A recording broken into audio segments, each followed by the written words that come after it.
Yes, we all know. Another warning, blah, blah, blah. This is a long, in-depth answer, blah, blah, blah. If you want my final answer, skip to the end of the video, blah, blah, blah, blah, and enjoying stuff, and, yeah, and I hate my job. Hello there, ladies and gentlemen. Welcome back to my videos on my channel. And today, I'm going to answer one simple but complicating question. Does Razer Game Booster work? Edit in some fancy intro sequence like everyone else does, I guess, here. Okay, so, there's many ways to go around this question.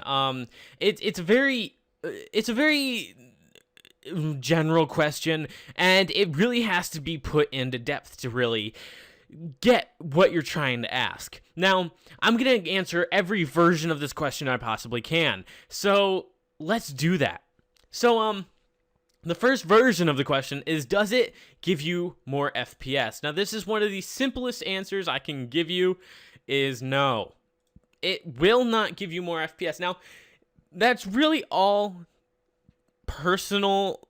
I don't know how to answer that, but it's really all just different.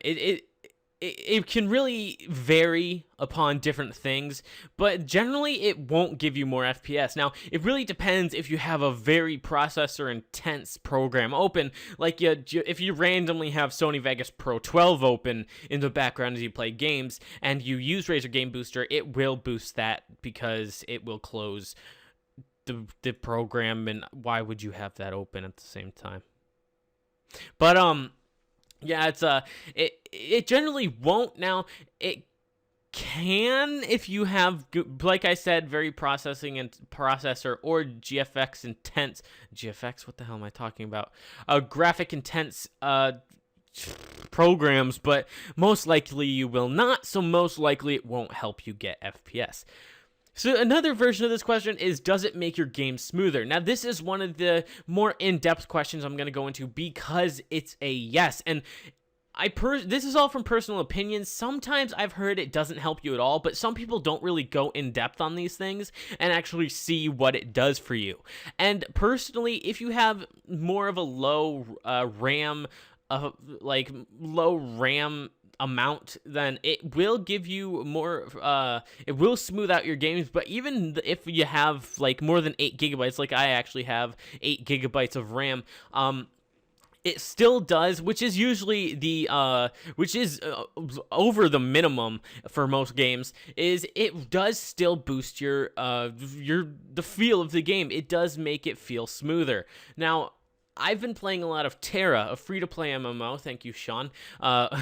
Just had to add that in there. But I've been playing a lot of Terra lately, and I've really noticed that with this program, I've been able to play Terra. Well, of course I could without it, but like I said, it keeps the frame rate, so it really all depends on your computer if you're able to play the game or not. This will not, like, if you have a low-end PC, this will not help you play, like, let's say if you have a very old PC, like a laptop or something, this won't help you play Battlefield 4 or all those games. This will not boost that much. Now, that's what a lot of people think this program does. They're like, oh, dude, this program sucks. It doesn't help me whatsoever. This program is not made to make your computer a magic gaming machine, guys. You got to remember that. This program is to simply help your gaming experience feel smoother, and that's what it does, and it does it great. I have not used this program open at the same time as I record, just because I don't want it to interfere with anything, so I don't use this while recording, but when I casually play, I will have this open, and as you can see, yes, I have it open for Counter-Strike Source as well. I have it for all Source games. I have it open for every game now, just because it generally makes the game feel smoother. And even if the games are smooth enough, I will still have it open just because, shits and giggles, I guess. But it generally does help. Now, let's look at the utilities and stuff. So as you can see, you can turn off the processes. I don't turn off a lot of processes because most of them I need. Like you see, I have DxTory, but I always have DxTory open no matter what. And my friend said that was kind of weird. But I have DxTory open 24/7 on my computer, just because I like seeing the frame rate. Now you can actually include FPS counter for this, but I just like having DxTory open just because I don't know, it's DxTory, I like it and stuff. But as you can see, I did make it close my Catalyst Control Center stuff. That's for AMD cards. Real-time protector, close that crap. Steam, of course I need that, because that's what's pretty much running the games. And just stuff, but as you can see, it closes all the stuff I don't need when I boost it. Now, there's not a lot of stuff I close in my processes just because I usually don't have a lot of things open when I'm gaming anyways, so that's pretty much useless. But and services too. This is I close all my services just because they're not really needed when gaming most of the time. And sometimes if you don't close the services, I don't think it will affect you much either. But the biggest thing is as you can see, I have advanced system care. Where is it? Let's see. Oh, I don't have it to close explorer.exe. A lot of people do just because they say it gives you more RAM, but personally I don't, because when I do, it takes away my start button and changes it back to the old orb, and I don't like that because I want it to keep to my Windows 8 look, because I like that. I don't want to have to keep shutting down my computer or logging off and logging back on to make that appear again. So I don't close that, but it still does smooth it out quite a bit. Now, if you guys do have a low-end PC or you guys have little amounts of RAM, then I would check that. But for me, I don't personally. Launch game on gaming desktop. That's where it actually takes away all the icons on your desktop. But that's usually if you have a lot of icons. As you can see, I have dual monitors and I only have one icon on both because I like to keep my desktop clean, just because I have all my games launching in my Steam or something. I always have something to launch my games, and if I don't, I always keep them in my start bar just to keep my stuff clean because I like an empty desktop.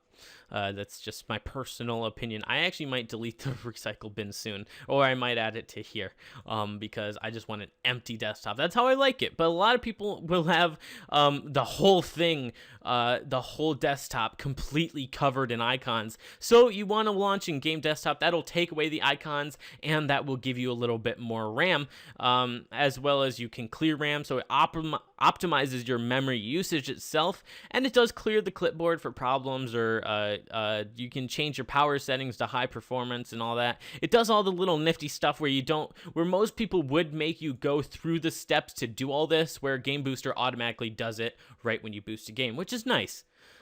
Diagnostics is just something to give you a general report of your computer. I don't use it, so I don't really know. I don't care. But the defrag is actually pretty cool. It's very nifty thing. So you can just find any game you want, and then you can defrag it.